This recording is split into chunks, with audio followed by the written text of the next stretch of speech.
कि भाई जिस तरह से आप पर्यटन के नाम पे उत्पात मचाने यहाँ आ रहे हैं, भाई मत आओ, कोई जरूरत नहीं है तुम्हारी यहाँ।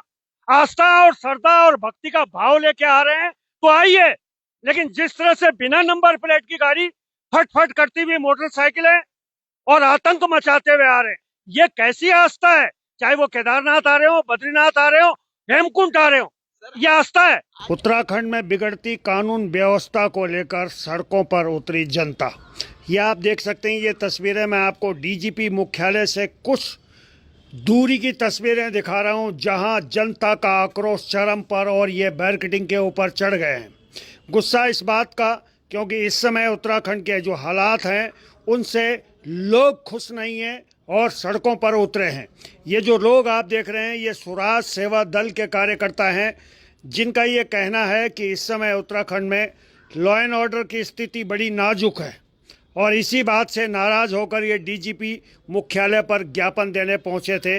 आइए देखते हैं इनके अध्यक्ष क्या कह रहे हैं। चलिए, इस समय राजधानी देहरादून में मैं हूं और डीजीपी मुख्यालय के बाहर इस समय कुछ लोग धरना प्रदर्शन के लिए एकत्रित हुए हैं और इन लोगों का यह कहना है कि पिछले कुछ दिनों से राज्य की कानून व्यवस्था कटघरे में है।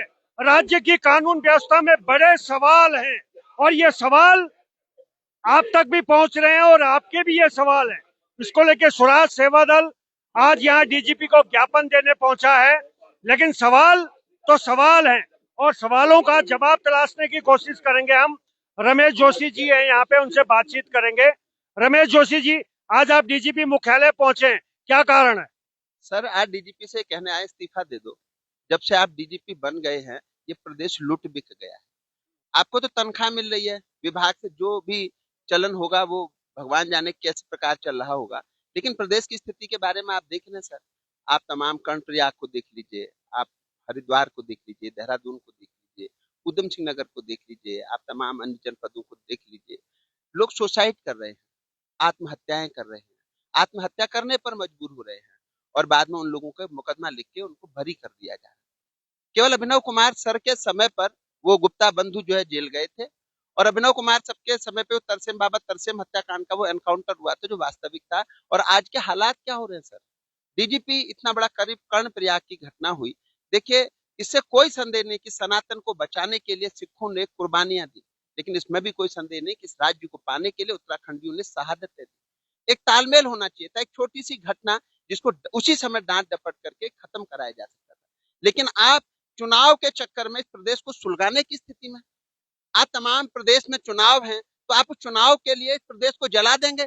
अरे योगी आदित्यनाथ जी के वहां पर किसी की हैसियत नहीं है कि वहां परिंदा भी पर मार दे। वहां क्यों नहीं हो रहे न्यूसेंस? यहाँ पर लगातार न्यूसेंस हो रहे हैं। कभी कोई सुसाइड कर रहा है, कभी हरियाणा वाले हमको गाली दे रहे हैं, कभी अन्य जनपदों से लोग आकर के हमारी माँ बहन बेटियों के साथ बलात्कार कर उनकी हत्याएं कर दे रहे हैं। कहीं कुछ कहीं कुछ। और देखिए इतनी दयनीय स्थिति बनी हुई है। आप बताइए कि आज अगर कोई बड़ी घटना घटित हो जाएगी तो उसके बाद में डीजीपी तो चले जाएंगे केंद्र में, माननीय मुख्यमंत्री जी नैतिकता के आधार पर इस्तीफा दे देंगे, लेकिन हमारे इस प्रदेश के हालात क्या होंगे? सर आप बताइए, केदारनाथ आपदा के बाद पर्यटन को बढ़ावा देने में कितना समय लगा? जब तक हम पटरी पर आए तब तक कोविड आ गया और कोविड के बाद फिर हमारे लोग पीछे हो गए। लेकिन जोशी जी, मैं एक सवाल जरूर अपने दर्शकों से कहना चाहूंगा कि भाई जिस तरह से आप पर्यटन के नाम पे उत्पात मचाने यहाँ आ रहे हैं, भाई मत आओ, कोई जरूरत नहीं है तुम्हारी यहाँ। आस्था और श्रद्धा और भक्ति का भाव लेके आ रहे हैं तो आइए, लेकिन जिस तरह से बिना नंबर प्लेट की गाड़ी फट फट करती हुई मोटरसाइकिलें और आतंक मचाते हुए आ रहे हैं, ये कैसी आस्था है?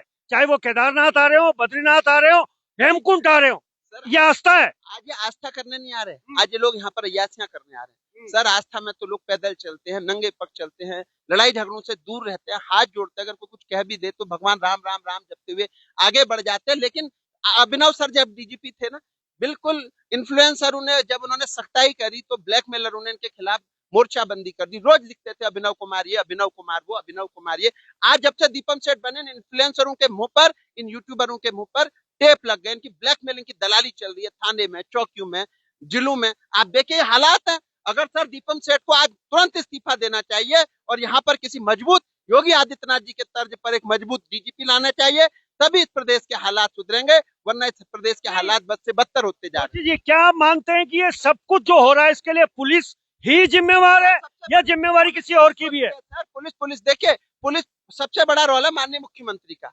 माननीय मुख्यमंत्री जी ने क्या जितनी भी चीजें हैं वो व्यवस्थाएं पनपाने में लगा दी, प्रदेश को सुधारने में नहीं, व्यवस्थाएं कैसे अर्निंग होगी, कैसे लूट खसोड़ होगी, कैसे यहाँ पर ब्लैकमेलिंग होगी, कैसे यहाँ पर होगी, अपने ही लोगों से आरटीआई लगवा देते, अपने ही लोगों से चीजें करवा देते, ऐसे डीजीपी को बैठा दिया। जो सर कर्ण प्रयाग की इतनी बड़ी घटना आज आप देख रहे हैं, प्रदेश सुलगने की स्थिति में, आपने गोपनीय रिपोर्टें देखिए, आप जगह जगह जाकर के देखिए, आपने देखे हरियाणा का एक गायक आता है, माननीय मुख्यमंत्री जी के सामने मंच पर गाली दे करके चला जाता है, और उसके बाद वो आता है और ब्लैकमेलरों के साथ अपने बयान देता है। चौकी में बिठाना चाहिए था 2 घंटे बयानों पर उसको, तब गरीब आदमी को तो सर घर से पुलिस उठवा देती है। और ये हरियाणा के ये तमाम जो पावरफुल लोग आते हैं इनके लिए कुछ नहीं, ये पुलिस मेरे लिए और आपके लिए बनी है क्या? मैं अच्छा बोलूंगा, प्रदेश हित में बोलूंगा, आप अच्छा बोलेंगे, प्रदेश हित में बोलेंगे, आप पर मुकदमा होगा, मुझ पर मुकदमा होगा, हमारे लोगों पर मुकदमा होगा। और जो लोग तमाम यहाँ पर लूटपाट कर रहे हैं, हमारी अंकिता बहन बेटी के साथ घटना हो गई, बेरोजगारों पर लाठीचार्ज करवा दे रहे हैं, तमाम हमारे ही बीच में अपने लोगों को भेज करके पथराव करा देते हैं, और उसके बाद मुकदमा हमारे ऊपर होता है, अपनी रोटियां सेकते। तो इस प्रकार के सर लोगों को इस्तीफा देना चाहिए, और आज हम डीजीपी के इस्तीफे को लेकर के मिलेंगे। आज हम चलिए ठीक है, चलिए आप गौर से सुनिएगा, कान बड़े कर लीजिएगा हाथी की तरह। जितने भी ये हुड़दंगी है, मैं इनसे गुजारिश करूंगा जरा एक बार आप चंडीगढ़ हो आए, और जिस तरह का तांडव आप उत्तराखंड में मचा रहे हैं, चंडीगढ़ दिल्ली में मचा के दिखाइए, तब मैं मानूंगा कि आप शक्तिमान हैं। लेकिन वहां के नियम कानून और वहां की सरकारों द्वारा बनाई हुई एसओपी ऐसी है कि वहां जाने में डर लगता है। लेकिन उत्तराखंड आते ही ऐसा क्यों है? यह सवाल सरकार से भी है, यहाँ के प्रशासन से भी है, और डीजीपी महोदय आपसे भी है। पुलिस का इकबाल कायम होना चाहिए।